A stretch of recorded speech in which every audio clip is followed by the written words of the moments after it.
Now, the government has been under pressure to loosen border restrictions, most vocally from conservative politicians, but also pressure from the airline industry, the tourism industry, and border communities like Niagara Falls, which is why we're now going to Niagara Falls to speak with the city's mayor, Jim Diodati. Jim, good to see you again. Thank you for joining us today.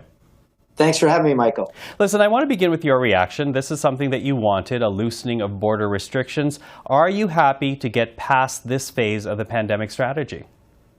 We absolutely are. We're very grateful. I mean, clearly, I wish it had happened before the tourism season, but just the same, we're grateful that it happened. We always said we'd follow the science. We were supportive of the measures when they were first put in place, and we know that the time came when they didn't make any sense, and I'm glad that we're finally moving forward.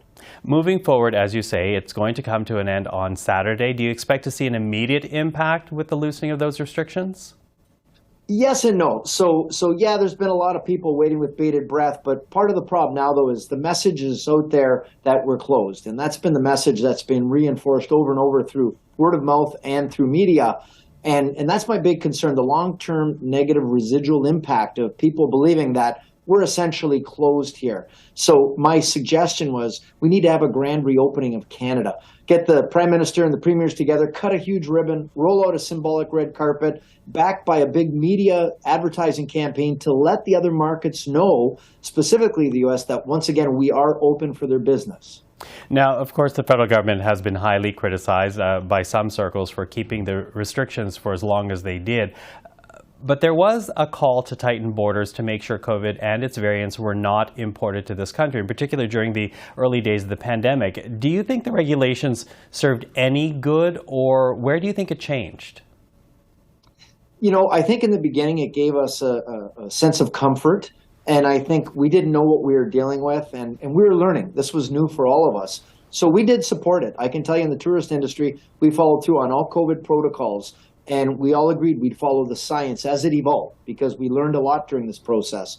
So in the beginning, it seemed to make a lot of sense. But then we hit a point where we realized 99% of spread was within the community. It wasn't across the border. And at that point, I think we needed to maybe follow suit with what they were doing in other parts of the world, like Europe and New Zealand, and open up our borders, because the collateral damage has been border towns, tourism, the tourism industry just devastated. And for us to rebound, you know, we need to get back in the game as soon as possible. Back in the game, and as you say, you want this grand opening. But, you know, there really are, and I don't have to tell you this, two stories when it comes to Niagara Falls. One is the tourism trade, and the other are the everyday lives of residents in your city. How will that change now that these restrictions are going to be loosened? So that's a great question. I'm glad you brought that up. And a lot of people don't understand. For people that live on a border town like in Niagara Falls, we call it going over the river.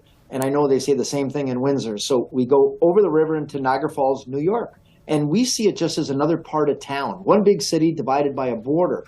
So for us, it's nothing to shoot across to visit some family or friends, pick up some groceries, maybe gas, go for dinner. It's just what we do like any other town going across town.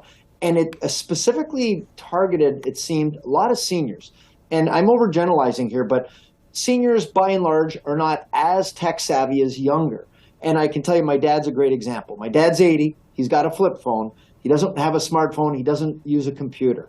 So guys like my dad, they were stuck. They could not cross the border. And my mom and dad, every Thursday, that's what they do. They go over the river, they go shopping, they go out for dinner, and they come back. And that's what a lot of people do. So a lot of them have been split from family and friends, missed important dates like funerals and weddings. So I can tell you, those people are so happy. They're jumping for joy that we can go back to the way it used to be on the border. Yep, as of Saturday. Jim Diodati, thank you for this. Really appreciate the time today. Thanks for having me, Michael. You're very welcome.